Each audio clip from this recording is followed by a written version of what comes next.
بسم الله الرحمن الرحيم إن الحمد لله نحمده ونستعينه ونستغفره من يهده الله فلا مضل له ومن يضلل فلا هادي له وأشهد أن لا إله إلا الله وحده لا شريك له وأشهد أن سيدنا ونبينا وحبيبنا وشفيعنا وقرة أعيننا محمدا عبده ورسوله صلى الله تبارك وتعالى عليه وعلى آله وأصحابه وأزواجه وذريته وبارك وسلم تسليما كثيرا أما بعد فأعوذ بالله من الشيطان الرجيم بسم الله الرحمن الرحيم وَاعْبُدْ رَبَّكَ حَتَّى يَأْتِيَكَ الْيَقِينُ وقال تعالى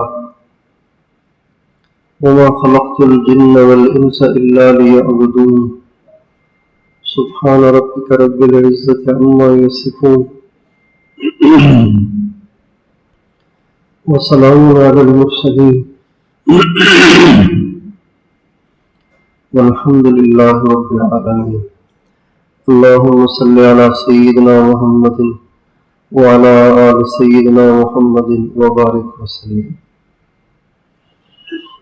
اللہ تعالیٰ کے قرب کے درجات کی بات چل رہی ہے۔ ایک وقت آتا ہے کہ انسان اپنی مرضیاں چھوڑ کے اللہ تعالیٰ کی رضا میں راضی ہو جاتا ہے۔ یہ ایسا مقام ہے، اس کو مقام رضا کہتے ہیں۔ مقام رضا یہ ایسا مقام ہے کہ جس میں محبوب کی خوشی سے بھی خوشی ہوتی ہے اور محبوب کی تکلیف سے بھی خوشی ہوتی ہے۔ اس کو مقام محبت بھی کہتے ہیں، اس کو مقام عشق بھی کہتے ہیں، اس کو مقام رضا بھی کہتے ہیں۔ اس مقام پہ پہنچ کے انسان کو اللہ تعالیٰ سے کوئی گلہ شکوہ نہیں رہتا، نہ اس کو یہ فکر ہوتی ہے کہ یہ ہو جائے اور وہ ہو جائے، بلکہ یہ کہتا ہے جو کچھ بھی ہو رہا ہے سب صحیح ہے، اس لیے کہ اللہ کی رضا ہے۔ تیرا غم بھی مجھ کو قبول ہے کہ وہ تیری دی ہوئی چیز ہے۔ بیماری آئے تب بھی خوش ہوتا ہے، درد ہو تب بھی خوش ہوتا ہے، پریشانی ہو تب بھی خوش ہوتا ہے، کیفیت اچھی ہو تب بھی خوش ہوتا ہے، کیفیت اچھی نہ ہو تب بھی خوش ہوتا ہے۔ خوب دعاؤں میں رونا آ رہا ہے، نماز میں مزہ آ رہا ہے تب بھی خوش ہوتا ہے، نہ نماز میں دل لگ رہا ہے نہ دعا میں رونا آ رہا ہے تب بھی خوش ہوتا ہے۔ کہتے ہیں اللہ کی رضا اس میں ہے، ٹھیک ہے۔ أريد وصاله ويريد هجري فأترك ما أريد لما يريد۔ میں وصال چاہتا ہوں، وہ دوری چاہتا ہے، میں کہتا ہوں ٹھیک ہے، آپ کو دوری منظور ہے تو ہم بھی اس پہ خوش ہیں۔ اس کو مقام فنائیت بھی کہہ سکتے ہیں کہ اپنا ارادہ ہی نہیں رہتا، اپنی خواہش ہی نہیں رہتی، اپنی چاہت ہی نہیں رہتی، محبوب کی طرف سے آیا ہوا ہر حال ہی اچھا لگتا ہے۔ اس کے بعد ایک اور مقام آتا ہے اور یہ آخری مقام ہے، وہ مقام ابدیت ہے۔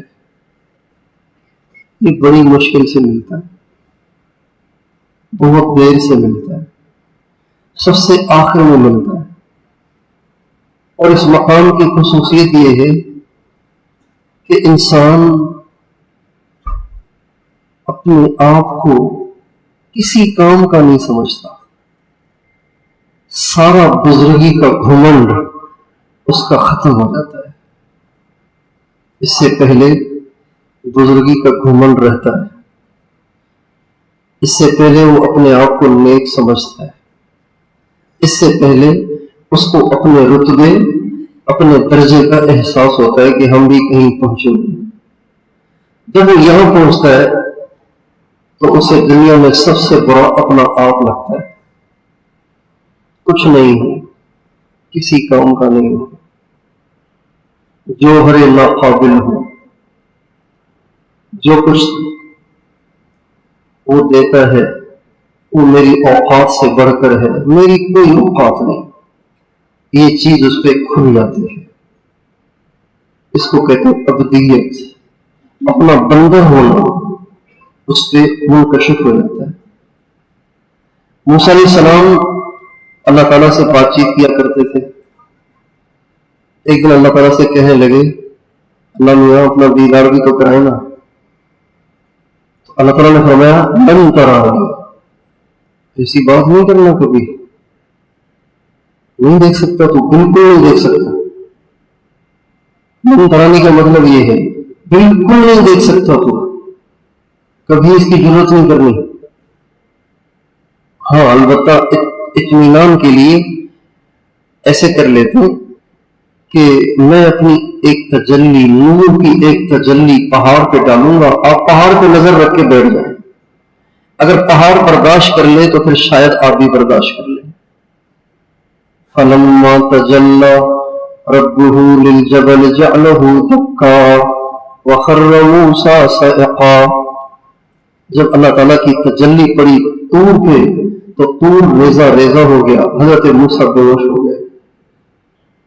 لیکن سرکار دو عالم، سید المرسلین، خاتم النبیین، وجہ کائنات، محمد مصطفیٰ احمد مصطفیٰ صلی اللہ علیہ وسلم نے کبھی اس کی ضرورت نہیں کی، کبھی نہیں کہا یہ، اپنے آپ کو اس قابل ہی نہیں سمجھا۔ اللہ سے میں کیسے کہوں گی یا اللہ مجھے اپنا آپ دکھائے۔ اسی ابدیت کے نتیجے میں نبی کریم صلی اللہ علیہ وسلم حضرت ام ہانی کے گھر لیٹے ہوئے، وہاں سے اٹھا کے بیت اللہ لائے جاتے ہیں، اور بیت اللہ میں آپ کے سینے کو چاک کیا جاتا ہے، آپ کے دل کو نکال کر اس کو زمزم سے دھو کر اس میں نور بھرا جاتا ہے، پھر آپ کے سینے کو سیا جاتا ہے، پھر آپ کو براق پہ بٹھا کے مسجد اقصی پہنچایا جاتا ہے، اور سارے نبیوں کو آپ کا مقتدی بنایا جاتا ہے، اور وہاں سے پہلے دوسرے تیسرے چوتھے پانچویں چھٹے ساتویں آسمان پہ پہنچایا جاتا ہے، وہاں سے سدرۃ المنتہا پہ لایا جاتا ہے، جہاں پہ آ کے حضرت جبریل کہتے ہیں حضور میری بس ہے، میں آگے نہیں جا سکتا، ایک بال برابر بھی آگے بڑھ جاؤں گا تو جل کے رات کو جاؤں گا۔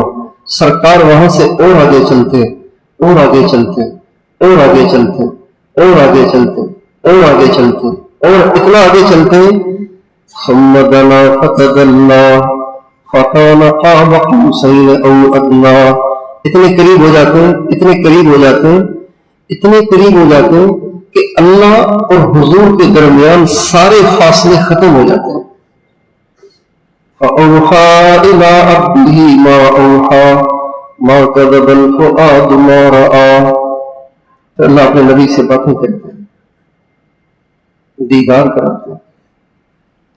علیہ السلام فرماتے ہیں اللہ نے اپنا ہاتھ میرے سینے پہ رکھا، اللہ اکبر، اللہ ہاتھ سے پاک ہے، لیکن ہمیں سمجھانے کے لیے جب اللہ پاک سے ملاقات ہوئی تو اللہ نے ہمارے نبی سے کہا میرے نبی آپ میرے پاس آئے ہیں، میں آپ کو کوئی خطاب دینا چاہتا ہوں۔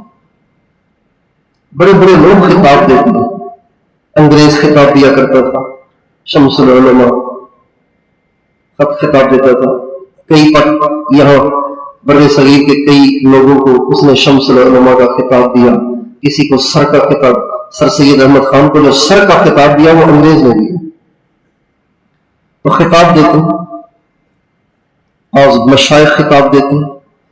ہمارے حضرت شیخ الحدیث مولانا محمد زکریا صاحب رحمۃ اللہ علیہ کو ان کے شیخ نے خطاب دیا، شیخ الحدیث، اور وہ ایسا مشہور ہوا کہ جب شیخ الحدیث کہا جاتا ہے تو اس سے مراد ساری دنیا کے بخاری پڑھانے والے نہیں ہوتے، جب مطلق شیخ الحدیث کہا جاتا ہے تو اس سے مراد حضرت مولانا محمد زکریا صاحب ہوتے ہیں۔ سارے ہندوستان کے علماء نے حضرت مولانا محمود حسن کو شیخ الہند کا خطاب دیا. لہذا جب شیخ الہند کہیں گے تو ہند کے تو بڑے شیخ ہیں، لیکن شیخ الہند سے مراد جب بولا جائے گا تو مولانا محمود حسن صاحب ہی خطاب دیتے ہیں. تو اللہ تعالیٰ نے اپنے نبی سے کہا میرے محبوب آپ میرے پاس آئے ہیں، میں آپ کو خطاب دینا چاہتا ہوں، آپ کو کیا خطاب دوں، کیا کروں آپ؟ تو ہمارے نبی نے اللہ تعالیٰ سے کہا کہ اللہ آپ مجھے اپنا عبد کہو، غلام. محبوب نے، نبی اور رسول نے، یہ تو بڑی باتیں ہیں. غلام، ہم تو غلام ہیں، آپ مجھے عبد کا لقب دیں. چنانچہ اللہ تعالیٰ کے ہاں یہ بات منظور ہوئی، اور سورہ اور معراج کا واقعہ اللہ تعالیٰ نے جب ہمیں سنایا تو اللہ نے یہ نہیں کہا پاک ہے وہ ذات جو اپنے محبوب کو لے گیا، پاک ہے وہ ذات جو اپنے پیغمبر کو لے گیا، پاک ہے وہ ذات جو خاتم النبیین کو لے گیا، پاک ہے وہ ذات جو نبی کو لے گیا، بلکہ فرمایا سبحان الذی اسری بعبدہ من المسجد الحرام الی المسجد الاقصی، پاک ہے وہ ذات جو اپنے بندے کو اٹھا کے ادھر سے ادھر لے گیا. یہ ولایت کی انتہا ہے، یہ اللہ تعالیٰ سے تعلق کی انتہا ہے کہ انسان اللہ تعالیٰ کا کامل ولی ہونے کے بعد بھی اپنے آپ کو دنیا کے تمام انسانوں سے گھٹیا سمجھنے لگ جاتا ہے. قرآن مجید میں اللہ تعالیٰ نے سارے نبیوں کی تعریف کی ہے. جس نبی کا تذکرہ آیا تو تعریف کے طور پر، خوبیوں کے ساتھ، صفات کے ساتھ، ان کی مدح و ثنا کے ساتھ ایک نبی کا تذکرہ اللہ تعالیٰ نے قرآن میں پاک میں کیا ہے، اور ذرا رنجش کے انداز میں. وَظَنُّونَ إِذْ ذَهَبَ مُغَاضِبًا فَظَنَّ أَن لَّن نَّقْدِرَ عَلَيْهِ. یاد کرو مچھلی والے کو، یونس نے کہا وَأَيُّوبَ إِذْ نَادَىٰ رَبَّهُ أَنِّي مَسَّنِيَ الضُّرُّ وَاذْكُرْ فِي الْكِتَابِ إِدْرِيسَ وَاذْكُرْ فِي الْكِتَابِ إِبْرَاہِيمَ.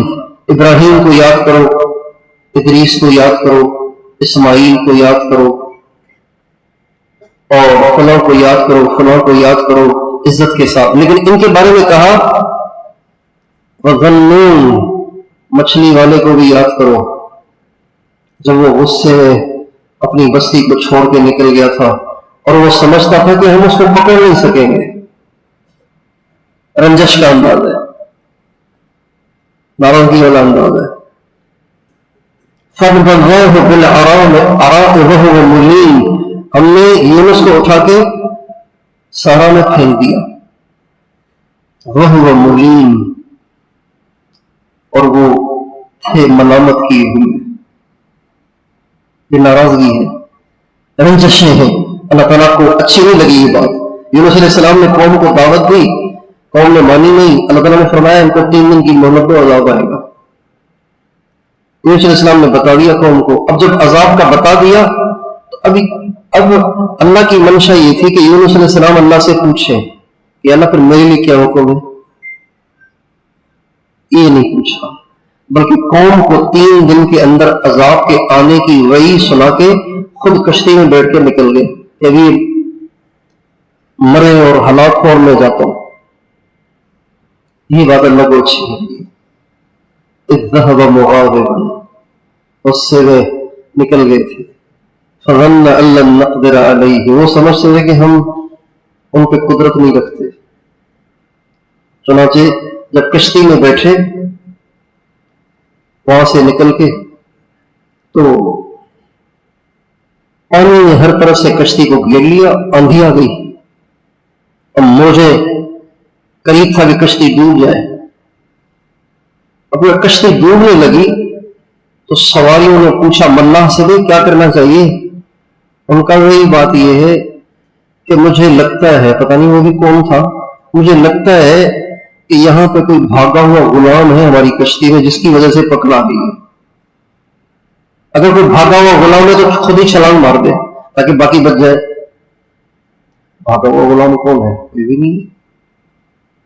لوگوں نے کب قرآن دازی کر لیتے ہیں، قرآن دازی کی تو یونس علیہ السلام کا نام نکلا. سب نے کہا یار یہ تو بہت بزرگ لگ رہے ہیں. نہیں دوبارہ کرو. دوبارہ کی تو پھر ان کا نام کا پھر کرو. پھر کیا پھر ان کا نام. یونس علیہ السلام نے کہا بس کرو میں سمجھ گیا ہوں. یہ کہہ کے خود ہی چھلانگ مار دی. چھلانگ ماری تو مچھلی خود ہی منہ پھاڑ کے بیٹھی ہوئی تھی, فوراً اندر لے لیا. مچھلی کا جو پیٹ ہوتا ہے وہ بہت گرم ہوتا ہے, تبھی وہ پانی میں رہ پاتی ہے, ورنہ تو وہ جم جائے مر جائے. اور مچھلی کے پیٹ میں جو گئے تو گل گئے, کپڑے شپڑے سب گل گئے, جسم بھی بالکل گل گیا. پڑے رہے 40 دن پڑے رہے, 3 دن پڑے رہے, پتہ نہیں کتنے دن, مختلف روایتیں ہیں. اور پھر 3 اندھیرے, رات کا اندھیرا, پانی کا اندھیرا اور مچھلی کے پیٹ کا اندھیرا, 3 اندھیروں میں اللہ کو پکارا, لا الہ الا انت سبحانک انی کنت من الظالمین, یا اللہ ظالم ہوں معاف کر. فاستجبنا له ونجیناہ من الغم وکذالک ننجی المؤمنین. ہم نے ان کی دعا کو قبول کیا, ان کو نکالا. ایک بار کہتے ہیں ہم نے نکال کے پھینک دیا ان کو صحرا میں, وہ ملیم, حالانکہ وہ ملامت کیے ہوئے تھے, ان سے غلطی ہوئی تھی. تو یونس علیہ السلام واحد نبی ہیں جن کا تذکرہ اللہ تعالیٰ نے رنجش والے لہجے میں کیا ہے. ہمارے نبی فرماتے لا تفضلونی علی یونس بن متی, مجھے حضرت یونس سے بہتر نہ کہا کرو, میں ان سے بہتر نہیں ہوں, مجھے ان سے بہتر نہ کہا کرو. لا تخیرونی بین الانبیاء, مجھے انبیاء میں زیادہ افضل نہ کہا کرو, مجھے یونس علیہ السلام پر فضیلت نہ دیا کرو. اس کو کہتے ہیں عبودیت. چلتے چلتے آپ کی مبارک جوتی کا تسمہ ٹوٹ گیا, تو آپ نے فوراً اٹھا لی, گرہ لگانی ہے, کیا کرنا ہے. کپڑے کے تسمے آتے تھے تو دوسرے نے لینا چاہا, آپ نے بولا نہیں تم کیوں لینا چاہتے ہو, میں کوئی بڑا ہوں کہ آپ مجھ سے لیں گے, یہ تو پھر بڑائی ہے, بڑائی تو مجھے اچھی نہیں لگتی, یہ تو بڑائی ہے, مجھے نہیں اچھی لگتی بڑائی, یہ امتیاز ہے. انہ اثرت ولا احب الاثرت, یہ امتیاز ہے اور مجھے امتیاز پسند نہیں ہے کہ بڑا بن کے رہو. آپ کھانا کھا رہے ہیں, سرید کھا رہے ہیں, ایک باؤلی عورت عقل کم تھی اور بس وہ پھرتی رہتی تھی, اس کو چھیڑ اس کو چھیڑ, اس سے باتیں اس سے باتیں, تو آپ کے پاس سے گزری تو آپ کی طرف یہ دیکھو اکیلے اکیلے کھا رہا, پوچھتا بھی نہیں, حضور کے بارے میں کہنے لگی, ہم ہونا آؤ کھاؤ, کہ اپنے ہاتھ سے کھلاؤ, بدتمیز تھی بہت زیادہ, اپنے ہاتھ سے کھلاؤ, نہیں یہ بھی کھلاؤ, اپنے منہ سے بھی نکال کے کھلاؤ. حضور نے وہ لقمہ تو کھلایا, پھر اپنے منہ سے جو چبایا ہوا تھا وہ نکال کے وہ دیا. جو اس کے منہ میں وہ گیا تو ایک دن وہ تبدیل ہو گئی اور وہ دنیا کی با حیا اور با اخلاق ترین عورت بن گئی. جب اس نے دیکھا نا آپ کو کھانا کھا رہے ہیں, کہ یہ دیکھو کھانا کھا رہے ہیں اکیلے اکیلے, اور دیکھو کھا کیسے رہا ہے, ایسے جیسے غلام کھا رہا ہے. یہ اس نے ہمارے نبی سے کہا. آپ نے فرمایا وَأَيُّ عَبْدٍ أَعْبَدُ مِنِّي, مجھ سے بڑا غلام کون ہوگا, میں غلامی کون ہوتے ہیں.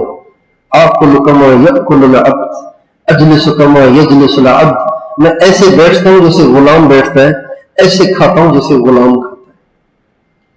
ساری زندگی کبھی آپ صحابہ کی مجلس میں پاؤں پھیلا کے نہیں بیٹھے.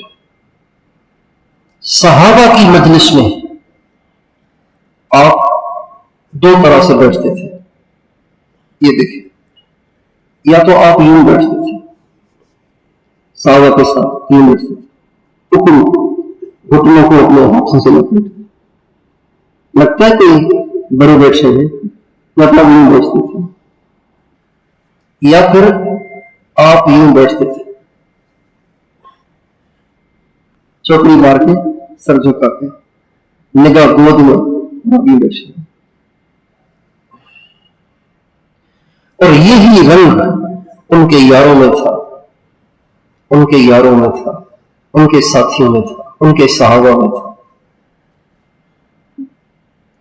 حضرت ابوبکر صدیق سن چکے ہیں کہ جنت میں سب سے پہلے انبیاء کے بعد وہ جائیں گے، لیکن فرماتے تھے یا لیتنی کنت شجرتن، کاش میں کوئی درخت ہوتا جو کاٹ دیا جاتا، حساب نہ ہوتا، کیونکہ میرے پاس تو حساب کے لیے تو ہے نہیں کچھ۔ یا لیتنی کنت شعرتن، کاش کہ میں کسی مومن کے بدن کا بال ہوتا۔ ایک جانور کو جنگل میں چرتے ہوئے دیکھا تو فرمایا تو کتنے مزے میں ہے، چرتا ہے، کاش ابو بکر بھی تجھ جیسا ہوتا۔ ایک پرندے کو دیکھا تو اس کو دیکھ کے فرمانے لگے تو کتنے مزے میں ہے، کاش کہ ابو بکر بھی تجھ جیسا ہوتا۔ یہ ابدیت ہے۔ پھر انسان کو اپنا آپ سب سے گھٹیا اور گرا پڑا نظر آتا ہے۔ ایک صحابی کہتے ہیں میں نے حضرت عمر کو دیکھا جبکہ وہ مسلمانوں کے خلیفہ تھے، آدھی دنیا کے بادشاہ تھے، وہ بازار میں چل رہے تھے اور ان کے کپڑے میں 14 پیوند لگے ہوئے تھے۔ کتنے پیوند لگے ہوئے تھے؟ 14۔ انتقال کا وقت آیا تو سر بیٹے کی گود میں تھا۔ جب محسوس ہوا کہ انتقال کا وقت قریب ہے تو اپنے بیٹے سے فرمانے لگے عبداللہ جاؤ اماں عائشہ سے کہو کہ عمر امیر المومنین نہ کہنا، یہ فرمایا امیر المومنین نہ کہنا، کہنا عمر اپنے دونوں ساتھیوں کے پہلو میں دفن ہونا چاہتا ہے۔ امیر المومنین نہ کہنا، عمر کہنا۔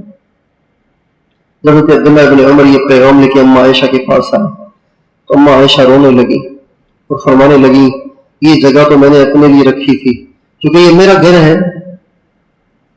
ایک طرف میرے خاوند ہیں اور ایک طرف میرے والد ہیں، تو ایک جگہ باقی تھی تو یہاں میں رہنا چاہتی تھی کیونکہ میرا گھر ہے۔ لیکن عمر اگر کہے تو عمر مجھ سے زیادہ حقدار ہے۔ چنانچہ حضرت عبداللہ بن عمر نے آ کے حضرت عمر کو بتایا تو فرمانے لگے اللہ تیرا شکر ہے، بس یہ مجھے بڑی فکر تھی کہ پتہ نہیں میں اپنے ساتھیوں تک پہنچ سکوں گا کہ نہیں۔ پھر رونے لگے۔ انہی ایام میں حضرت علی ملنے آئے، عیادت کے لیے آئے، پوچھنے کے لیے آئے۔ جب آئے تو حضرت عمر رو رہے تھے تو حضرت علی نے کہا عمر امیر المومنین آپ رو رہے ہو؟ تو کہا ہاں، موت سے گھبرا ہے کیا؟ کہ نہیں موت سے نہیں گھبرا رہا، اس بات سے گھبرا رہا ہوں کہ اب میں جا رہا ہوں یہاں سے، اب پتہ نہیں جنت کی طرف لے جایا جاؤں گا یا دوزخ کی طرف لے جایا جاؤں گا، اس بات پہ رو رہا ہوں۔ تو حضرت علی نے فرمایا عمر امیر المومنین آپ روئے نہیں، میں نے اپنے ان کانوں سے اللہ کے نبی کو اتنی دفعہ کہتے سنا ہے کہ میں گن بھی نہیں سکتا کہ اللہ کے نبی نے فرمایا سیدہ کہول اہل الجنت ابو بکر و عمر، جنت کے ادھیر عمر کے لوگوں کے سردار ابو بکر اور عمر ہوں گے۔ جو ہی یوں کہا تو آنسو خشک ہو گئے اور ایک دم دیکھ کے کہنے لگے علی یہ بات آپ قیامت کے دن اللہ کے سامنے کہہ دیں گے کہ حضور نے یوں کہا تھا، اللہ حضور کی بات کی لاج رکھ کے مجھے چھوڑ دے۔ تو حضرت علی نے اپنے بیٹے حسن کی طرف اشارہ کر کے کہا کہ امیر المومنین یہ بات قیامت کے دن میں بھی کہوں گا، میرا یہ بیٹا حسن بھی کہے گا۔ آخری وقت ہے، سر بیٹے کی گود میں ہے، بیٹے سے فرمانے لگے بیٹا بس مجھے لگ رہا ہے کہ میری روح نکلنے والی ہے، میرا سر اٹھا کے مٹی میں رکھ دو تاکہ میں اللہ کے سامنے لوٹ پوٹ ہوں، اپنی داڑھی اپنے چہرے کو مٹی میں لوٹ پوٹ کر کے اس کے سامنے عاجزی کروں۔ لیکن بیٹے سے نہیں ہو پایا، انہوں نے ان کا سر اٹھا کے اپنی پنڈلی پہ رکھ دیے۔ تو ڈانٹ کے کہا تیری ماں تجھے روئے، تو مجھے مٹی میں ڈال۔ چنانچہ انہوں نے والد گرامی کا سر جب زمین پہ ڈالا تو اپنے چہرے کو مٹی میں لوٹ پوٹ کرنے لگے اور کہنے لگے ویلی وویل امی ان لم یغفر لی ربی، برباد ہو جاؤں گا میں اور میری ماں بھی برباد ہو جائے گی، میں بھی برباد ہو جاؤں گا اگر آج میری بخشش نہ ہو۔ اتنے بڑے آدمی اور فکر کس چیز کی لگی ہوئی ہے؟ بولیے بخشش کی۔ مقام ابدیت پہ پہنچ کے دل سے درجوں کی تمنا بھی نکل جاتی ہے، اس لیے کہ پھر وہ درجوں کے اپنے آپ کو درجوں کے قابل ہی نہیں سمجھتا۔ نہیں، یہ تو بڑے لوگوں کی بات ہے۔ تھانوی رحمۃ اللہ علیہ فرماتے ہیں میں نے حضرت گنگوہی کو اپنے کچھ احوال لکھے۔ حضرت گنگوہی، حضرت تھانوی حضرت گنگوہی کے شاگرد ہے اور بیعت حضرت گنگوہی سے ہونا چاہتے تھے اور کئی دفعہ کوشش کی، لیکن حضرت گنگوہی رحمۃ اللہ علیہ مان نہیں رہے تھے۔ تو جب یہ حج کے لیے گئے تو سوچا کہ ان کے جو پیر ہیں نا، ان کے جو شیخ ہے حاجی امداد اللہ صاحب، ان سے سفارش لکھواؤں گا، پھر بیعت کریں گے۔ چنانچہ ان کے پاس گئے، حضرت میں مولانا رشید احمد صاحب سے بیعت ہونا چاہتا ہوں، آپ مجھے رکا لکھ کے دے دیں تاکہ وہ مجھے بیعت کر لیں۔ تو حاجی صاحب نے فرمایا بھائی مجھے سے کر لو بیعت، خود ہی اپنے ہاتھ پھیلا دیے، بھائی مجھے سے بیعت کر لو۔ چنانچہ حضرت نے بیعت کر لیا۔ حضرت تھانوی فرماتے ہیں میرے اپنے احوال حضرت گنگوہی کو لکھے کہ مجھے یہ چیزیں محسوس ہوتی ہیں، تو جواب میں لکھا بھائی مولانا صاحب ماشاءاللہ آپ کے احوال بہت اچھے ہیں، ہم نے تو کبھی کچھ محسوس نہیں ہوتا۔ حضرت حاجی امداد اللہ صاحب مہاجر مکی نور اللہ مرحبا کے پاس ایک شخص آیا کہ حضرت مجھے کوئی وظیفہ بتا دیجیے، مجھے حضور کی زیارت ہو، آپ علیہ السلام کی زیارت ہو جائے، اس کا کوئی وظیفہ بتائے۔ ہمارا کہ اچھا بھائی بڑی بات ہے آپ کی، تو بڑی جرت ہے آپ کی، ہمیں تو اتنی بھی جرت نہیں کہ سبز گنبد ہی کی زیارت ہو جائے، ہماری کو یہ بھی اوقات نہیں، ہمیں ایک دفعہ سبز گنبد کا دیدار کر لیں۔ آپ کی بڑی شان ہے کہ آپ ماشاءاللہ اتنی بڑی تمنا رکھتے ہیں، تو ہماری تو ایسی اوقات نہیں ہے۔ حضرت شیخ الحدیث مولانا محمد زکریا صاحب رحمۃ اللہ علیہ 12 برس مدینہ میں رہے اور 12 برس تک اللہ کے نبی کے روزے پہ حاضر نہیں ہوئے، باہر دروازے پہ کھڑے ہو کے فقیروں کی طرح سے، غلاموں کی طرح سے باہر کھڑے ہو کے سلام پیش کرتے تھے اور چلے جاتے تھے۔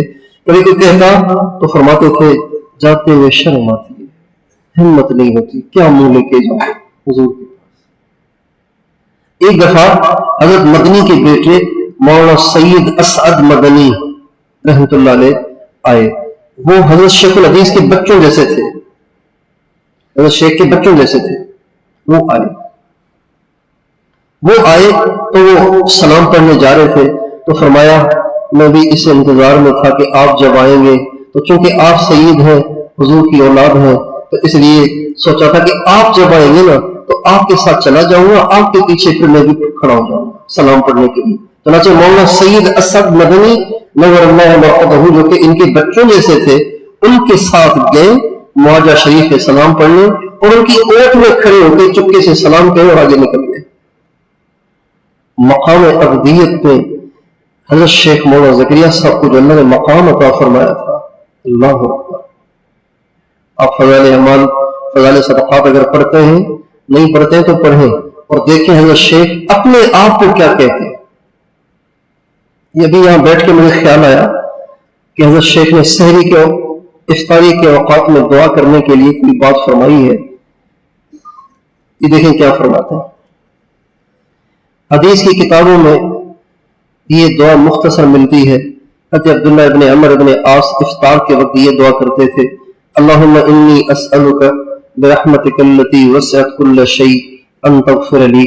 بعض کتب میں خود حضور صلی اللہ علیہ وسلم سے یہ دعا نقل کی گئی ہے، یا واسع الفضل اغفر لی، اے وسیع عطا والے میری مغفرت فرما۔ اور بھی متعدد دعائیں روایات میں وارد ہوئی ہیں، مگر کسی دعا کی تخصیص نہیں۔ دعا کی قبولیت کا وقت ہے، اپنی اپنی ضرورت کے لیے دعا فرمائیں، یاد آوے تو اس سے احکار کو بھی شامل کریں، یاد آوے تو اس سے احکار کو بھی شامل فرما لیں کہ سائل ہو، سائل کا حق ہوتا ہے۔ ہمارے بزرگوں کو اللہ تعالیٰ نے یہ وصف بطرج کمال دیا تھا کہ وہ اپنے آپ کو کچھ نہیں سمجھتے تھے۔ ایک حضرت تھانوی رحمۃ اللہ علیہ فرمانے لگے، قسم کھا کے کہتا ہوں، روزے سے ہوں، کہ اپنے آپ کو کسی کافر سے بھی بہتر نہیں سمجھتا ہوں، اس لیے کہ ابھی آگے اس کی تشریح حضرت خود نہیں کریں گے، ظاہری باتیں دوسرے کریں گے، اس لیے کہ اس کے کلمہ پڑھ کر ولی بننے کا وقت باقی ہے اور میرے کلمے کفر کہہ کر کافر بننے کا وقت باقی ہے۔ ہمارے حضرت مولانا حسین احمد صاحب مدنی نور اللہ مرحبہ ایک ٹرین میں سفر کر رہے تھے کہ ایک سکھ بھی حضرت کے ساتھ تھا، اس کو اچانک باتھ روم بیت الخلا جانے کی حاجت ہوئی تو وہ جلدی سے گیا اٹھ کے، حضرت سمجھ گئے پیٹ پہ ہاتھ رکھے گئے ہیں، تو تھوڑی دیر میں واپس آ گیا۔ اب وہ ٹہل رہا ہے، حاجت ہے لیکن جا نہیں پا رہا، تو حضرت نے سوچا پتہ نہیں کیا مسئلہ ہے، بھاگ کے گئے تو بیت الخلا سارا گندا ہوا پڑا تھا، پاخانہ پاخانہ۔ حضرت نے خود اس بیت الخلا کو صاف کیا، جبکہ اس وقت شیخ الحدیث تھے، سینکڑوں علماء کے استاد تھے، ہزاروں مریدین کے پیر تھے، جا کے پاخانے کو صاف کیا اور پھر آ کے سکھ سے کہا بابو جی وہ تو صاف ہے، آپ جا کے دیکھیں۔ ایک دفعہ مسجد میں داخل ہونے لگے تو ایک معتقد نے جوتی پکڑ لی، کافی چھڑوانے کی کوشش کی لیکن نہیں چھوڑی، چنانچہ حضرت چلے گئے، مسجد میں نماز پڑھی، لیکن سلام پھیرنے کے بعد وہ صاحب جو چپل لے کے آئے تھے وہ تو ابھی ذکر کر رہے تھے، دعائیں کر رہے تھے، وظیفے پڑھ رہے تھے۔ حضرت جلدی سے سلام پھیر کے وہاں سے اٹھے، اپنی جوتی بھی اٹھائی، اس کی جوتی بھی اٹھا لی اور اس کی جوتی کو اٹھا کے سر پہ رکھ لیا۔ اب جا رہے، وہ جو اٹھ کے جانے لگا دیکھا کہ حضرت نے میری جوتی کو سر پہ اٹھایا ہوا ہے، تو بھاگا بھاگا آیا اور آ کے ہاتھ جوڑنے لگا، منتیں کرنے لگا، حضرت اگر آپ نے مجھ سے بدلہ لینا ہی ہے تو آپ کم از کم سر سے تو اتار دو۔ حضرت نے فرمایا پہلے اس بات کا وعدہ کرو کہ آئندہ حسین احمد کی جوتی نہیں اٹھاؤں گا۔ حضرت مدنی خط لکھتے تھے نا، تو آخر میں جو لکھتے تھے وہ لکھتے تھے ننگے اسلاف، ننگ کہتے آر کو، یعنی دھبا، بےزتی کا ذریعہ، اسلاف کے لیے بےزتی کا ذریعہ، بدنامی کا ذریعہ حسین احمد۔ امام الاولیاء حضرت مولانا احمد علی صاحب لاہوری رحمۃ اللہ علیہ، ان کے بیٹے مولانا عبید اللہ انور رحمۃ اللہ علیہ، وہ پڑھتے تھے حضرت مدنی کے پاس دارالعلوم دیوبند میں۔ ایک بار چھٹیوں میں آئے ہوئے تھے تو حضرت نے حضرت لاہوری نے حضرت مدنی کے حال احوال لیے۔ جب چھٹی پوری کر کے واپس جانے لگے تو داڑھی میں کنگھی کر کے جو بال ٹوٹے، داڑھی کے بال اپنے بیٹے کو دیے اور کہا بیٹا یہ بال نہ چپکے سے حضرت مدنی کی جوتی کے اندر سلائی کر دینا، تاکہ اللہ کے نیک بندے کے سامنے عاجزی کرنے کی وجہ سے اللہ تعالیٰ خوش ہو کر میری بخشش کر دے۔ حالانکہ یہ ہم اثر تھے، یہ ہم اثر تھے، عمر میں چند سال کا فرق تھا۔ اس کو ابدیت کہتے ہیں کہ انسان کو اپنا آپ سب سے گرا پڑا گنہگار گھٹیا نظر آنے لگے۔ ہمارے بزرگ تھے حضرت مولانا حماد اللہ صاحب حالیجوی رحمۃ اللہ علیہ، حج پہ تشریف لے گئے، حج سے واپس آئے تو کسی نے کہا کہ حضرت ماشاءاللہ حج پہ اولیاء سے ملاقاتیں ہوئی ہوں گی، کتبوں سے ابدالوں سے ملاقاتیں ہوئی ہوں گی، کیونکہ ہر سال حج پہ ابدال جاتے ہیں، کتب جاتے ہیں، یہ سارے جمع ہوتے ہیں وہاں۔ کہنے لگے جی ماشاءاللہ اس سال آپ تشریف لے گئے تھے تو کن کن بڑے بڑے بزرگوں سے ملاقات ہوئی، کون سے ولیوں سے ملاقات ہوئی؟ کہا بھائی سارے سفر میں جتنے بھی لوگ نظر پڑے مجھے تو سارے ہی ولی لگ رہے تھے، ایک حماد اللہ ان میں گناہگار لگ رہا تھا، باقی سارے ہی ولی تھے۔ ایک بزرگ میدان عرفات میں غالباً ظلم مصری تھے یا کوئی اور تھے یا معروف کرخی تھے، نام یاد نہیں آ رہا، میدان عرفات میں بیٹھے ہوئے تھے تو ایک ساتھی نے کہا حضرت ماشاءاللہ اتنے لوگ آئے ہوئے ہیں، کیا خیال ہے آپ کا، ان کے بارے میں اللہ کا کیا معاملہ ہوگا؟ تو فرمانے لگے میں نہ ہوتا تو امید ہے سب کی بخشش ہو جاتی، میں نہ ہوتا تو امید ہے کہ سب کی بخشش ہو جاتی۔ فجر کا بیان حاجی صاحب فرماتے تھے، ایک دفعہ بیان سے فارغ ہو کے میں حاضر خدمت ہوا، جب حاجی صاحب بیان سے فارغ ہو کے کمرے میں گئے تو تشکیل سے فارغ ہو کے میں جب گیا تو حاجی صاحب اپنے بیٹھ پر بیٹھے ہوئے تھے اور اپنے بیڈ پر ایک لڑکے کو بٹھایا ہوا تھا, 18 سال کا ہوگا کوئی, گاڑی نہیں ابھی ہلکی ہلکی آ رہی تھی, 17-18 سال کا لڑکا, اس کو بٹھایا ہوا تھا اور اس کے سامنے یوں بیٹھے ہوئے تھے یوں. تو میں جا کے نیچے بیٹھ گیا, تو میرے سامنے اس سے کہنے لگے تم کہاں کے ہو؟ کہا جی مانا کہاں کا. کیا کرتے ہو؟ کہا جی ایک مستری کے پاس مزدوری کرتا ہوں, ورک شاپ. پھر اس کو دیکھنے لگے, حسرت بھری نگاہوں سے اس کو دیکھتے گئے.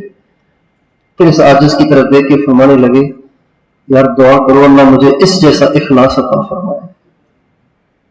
وہ لڑکا جو پہلی دفعہ 4 مہینے کے لیے آیا ہے, وہ کہیں نظر آتا بیان میں, اس کو لے کے اپنے پاس لے آئے, چارپائی پہ بٹھایا اور دیکھ کے اس کو کہہ رہے تھے دعا کرو اللہ مجھے اس جیسا اخلاص عطا فرمائے.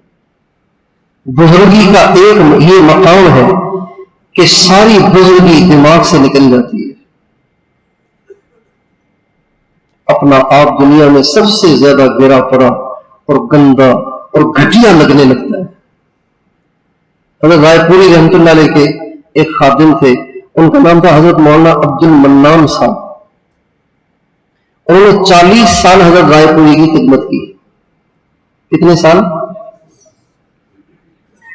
کون کرے گا 40 سال خدمت؟ جب وہ رائے آتے تھے تو ہمارے حاجی صاحب ان کا تھیلا اٹھا کے ان کو اسٹیشن پہ چھوڑنے جاتے تھے. تو ان کے خادم خاص جو انہوں نے حضرت رائے پوری کی خدمت کی, پھر جنہوں نے ان کی خدمت کی, انہوں نے مجھے خود بتایا کہ ایک دفعہ ہم جا رہے تھے تو گلی تنگ تھی, تو ہم جا رہے تھے تو سامنے سے کتا آ رہا تھا, تو حضرت دیوار سے چپک گئے اور پنجابی میں فرمانے لگے آؤ جی تسی آؤ. کتے سے فرمایا آؤ جی آؤ تسی لگ جاؤ. کچھ سندھی ایسے بھگاتے ہیں کتے کو, کتے کو نہیں بھگایا, خود دیوار سے چپک کے کتے سے فرمانے لگے آؤ جی آؤ تسی لگ جاؤ. اللہ والوں کی عجیب ادائیں ہیں, وہ سب کچھ ہو کے کہتے ہیں ہم کچھ نہیں. اس کو ابدیت کہتے ہیں کہ انسان پہ اپنا بندہ ہونا, غلام ہونا کھل جاتا ہے. یہ سر اور راز اس پہ منکشف ہو جاتا ہے کہ میں کچھ نہیں ہوں, ایک گندا قطرہ. سلمان فارسی سے کسی نے ایسے ہی غصے میں کہا چل تو فارسی, چل فارسی. تو فوراً فرمانے لگے میں تو فارسی بھی نہیں ہوں. آپ تو کہتے ہیں میں عربی نہیں ہوں, فارسی ہوں. میں کہتا ہوں میں فارسی بھی نہیں. انما انا نطفۃ, میں تو ایک گندا قطرہ ہوں. وَسَأَعُودُ جِيفَةً مُنْتِنَةً, اور ان قریب میں مردار بدبودار ہو جاؤں گا. اللہ تعالی ہمیں مرنے سے پہلے عافیت کے ساتھ ابدیت عطا فرمائے. اس لیے ہمارے حضرات کہتے ہیں اللہ کے قرب کا سب سے بڑا درجہ یہ ہے کہ انسان اس بات کا یقین کرے کہ کچھ نہیں ہو, کسی کام کا نہیں ہو, میری کوئی حیثیت نہیں, میں کچھ نہیں, میرا کچھ نہیں, مجھ سے کچھ نہیں.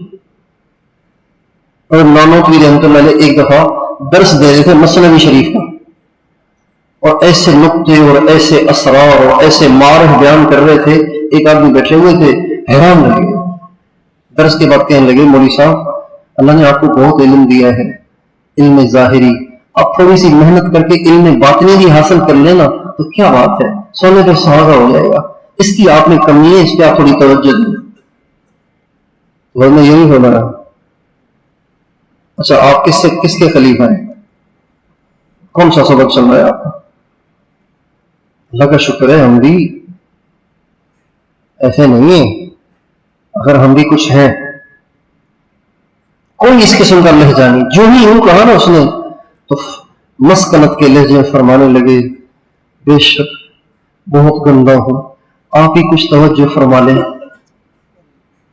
اس نے کہا اچھا میں کوشش کرتا ہوں. بیٹھ گئے مراقبے میں توجہ کرنے کے لیے. جو مراقبے میں بیٹھے توجہ کرنے کے لیے تو ایک دم چونک کے اٹھے کہنے لگے حضرت معاف کرتے ہیں، مجھے نہیں پتا تھا کہ آپ یہاں پہنچے. اپنا آپ کچھ نہ ہونا یہ جب کھل جاتا ہے تو پھر انسان کو مقام ابدیت حاصل ہوتا ہے.